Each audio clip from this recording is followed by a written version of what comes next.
Hi hello నమస్తే అండి. మీ కవిత Kethireddy vlogs మళ్ళీ ఒక రెసిపీతో మీ ముందుకు వచ్చా అండి. జొన్న అన్నం.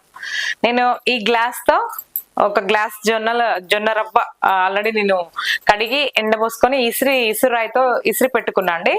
ఒక గ్లాసు జొన్న రవ్వ అండి నేను ఒక 3-4 అవర్స్ ఇలా నానబెట్టి పెట్టుకున్నా అండి. దీనికి కావాల్సిన ఇంగ్రీడియంట్స్ ఏం లేదండి. ఒక గ్లాస్ కి 3 glasses water and salt, just దీనికి ఇంతే అండి, ఇంకేం అవసరం లేదు. ఆల్రెడీ నేను ఈ 3 గ్లాస్ వాటర్ ఏం చేసా అంటే కొలుసుకొని ఇగో ఇది పెట్టేసా అండి. మరిగిన తర్వాత ఈ జొన్న రవ్వ మనం నానబెట్టుకుంది కదా దీంట్లో వేసుకోవడమే అండి, అంతే అండి. జస్ట్ దీనికి ఒక 3 గ్లాస్ వాటర్, మనం ఏ గ్లాస్ తో తీసుకున్నామో ఆ గ్లాస్ తో 3 గ్లాసెస్ వాటర్, జొన్న రవ్వ అండ్ ఉప్పు. దీనికి కావాల్సింది ఏం లేదండి, చాలా సింపుల్. ఓకే అండి, మనం జొన్న రవ్వ తీసుకోవడం వల్ల షుగర్ కంట్రోల్ అవుతుంది, మనకు హెల్త్ కూడా చాలా మంచిదండి. వైట్స్ అంటే రైస్ వైట్ది తీసుకోవద్దని చెప్తున్నారు కదా, అందుకనే నేను ఈ రోజు ఈ జొన్నన్నం వండి చూపించడానికి కారణం కూడా అదే అండి. జొన్నన్నం తీసుకోవడం వల్ల మనకు బాడీలో కూడా కాల్షియం, మెటబాలిజం అవన్నీ కూడా చాలా సమృద్ధిగా ఉంటాయండి. మనం జొన్నన్నంతో ఏ కర్రీ అయినా తినొచ్చండి, చాలా బాగుంటది. మేము చిన్నగా ఉన్నప్పుడు అయితే కుండలో వండేది అమ్మమ్మ వాళ్ళు, ఏమంటారు ప్లేట్ లో పెట్టేసి మధ్యలో గుంట చేసి అప్పుడే తీసిన వెన్న ఉంటది కదండి, ఆ వెన్న వేస్తే ఆ వేడిగున్న జొన్నన్నంకి కరిగిపోయేది. దాంట్లో ఏ కర్రీ వండితే అది పెట్టుకొని తినేవాళ్ళం అండి చిన్నప్పుడు. సమ్మర్ హాలిడేస్ మొత్తం అదే పెట్టేది అమ్మమ్మ. బ్రేక్ఫాస్ట్ అయితే మా ఇంట్లో ఇదే ఉండేదండి, అమ్మమ్మ వాళ్ళ ఇంట్లో అయితే. చాలా బాగుంటదండి జొన్నన్నం. దీంతో మళ్ళీ జావా కూడా చేసుకోవచ్చు. ఇది నేను ఆల్రెడీ జొన్న ముద్ద కూడా చేసి చూపించాము. మన దాంట్లో చాలా ఉన్నాయి. జొన్న అట్లు పోసాము మనము, చాలా వెరైటీస్ చేసుకోవచ్చు. ఇప్పుడు జొన్న ఇడ్లీ చేసిన, నేను చాలా వెరైటీస్ చేసినాం. ఇప్పుడు జొన్న బువ్వ చూద్దాం. ఓకే అండి, ఒకసారి మూత తీసి చూద్దాం. బాగా మరుగుతున్నాయి చూడండి. నేను ఒక 3 గ్లాస్ వాటర్ తీసుకున్నా కదా, దానికి తగినంత రాళ్ళ ఉప్పు, అంతే అండి. ఇప్పుడు ఈ జొన్న రవ్వ నానబెట్టుకున్నా కదా, అది దీంట్లో వేసేస్తున్నా అండి. వేసేసి కలిపి మూత పెడితే అన్నమైనట్టే అవుతుందండి మనకి.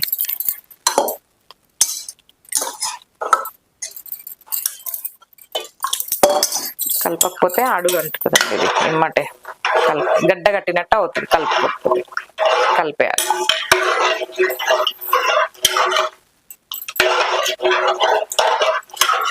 ఇదిగోండి,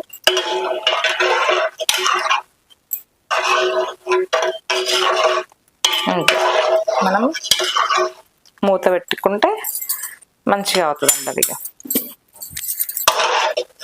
ఇది ఇట్లా కొంచెం ఉడుకు పట్టిందాక కలపాలండి, లేకపోతే అడుగు అంటుతుందండి. ఇది టిప్ అండి, మీరు ఎవరైనా తెలుసుకోవాలి వండే వాళ్ళు, ఖచ్చితంగా దీన్ని దాంట్లోకి ఆ రవ్వ పోసేయంగానే మనం కలుపుకోవాలండి, లేకపోతే అది ముద్దలాగా అవుతుంది, అడుగంటినట్టు అవుతుందండి.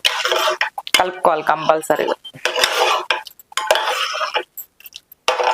ఇది అన్నం లాగా ఉడికితే అసలు చాలా షుగర్ కి అయితే బాగా పనిచేస్తుందండి. రైస్ తీసుకోకుండా ఇది తింటే అయిపోతుందండి. మనం బాగుంటది.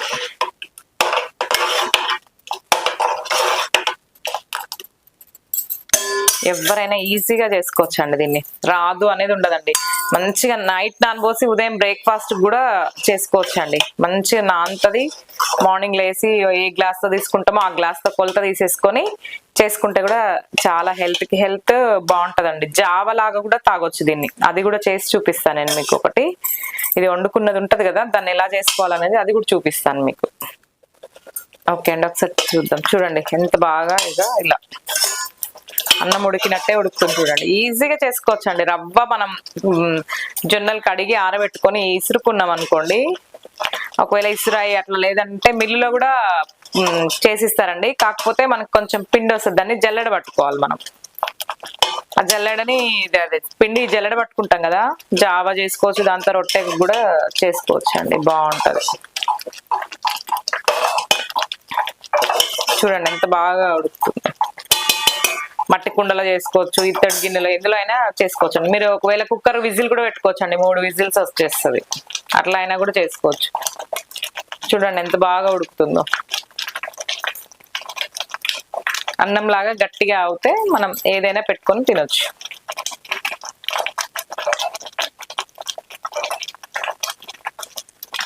మూత పెడతా అండి ఒక 2 మినిట్స్. మళ్ళీ ఓకే అండి, ఒకసారి చూద్దాం మూత తీసి. అయిందండి అన్నం. ఇలా కావాలి మనకి. అన్నం ఎలా అవుతే అలా చూడండి, పువ్వులాగా ఇట్లా విచ్చుకుని చూడండి, ఆ రవ్వ అనేది అలానే కావాలి మనకి.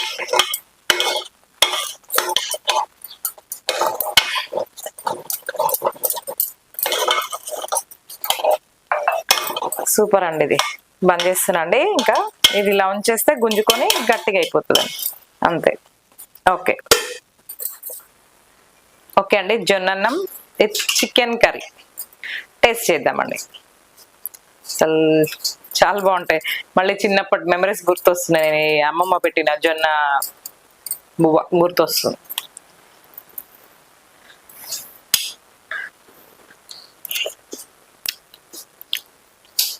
మంచి ఉడికిందండి, సాల్ట్ బాగుంది చాలా.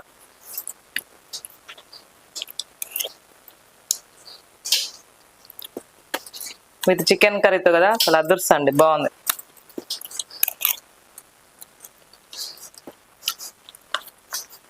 ఇందులో చారుతో తినొచ్చు, పెరుగుతో తినొచ్చు, చల్ల చారుతో ఏదైనా బాగుంటుందండి. మామిడికాయ పచ్చడి మేమైతే ఏదైనా తినేదండి చిన్నగా ఉన్నప్పుడు. ఇప్పుడు రాగి సంకటి, నాటుకోడి అట్లానేమి ఉండదండి. అమ్మమ్మ ఏ కర్రీ చేస్తే వాళ్ళు ఏది పెడితే అదే తినేది అప్పట్లో అయితే. సూపర్ అండి, thank you, bye bye. Next రెసిపీతో కలుద్దామండి. షేర్ చేయండి, లైక్ చేయండి, సబ్స్క్రైబ్ చేయండి, కామెంట్ చేయండి. Thank you, bye.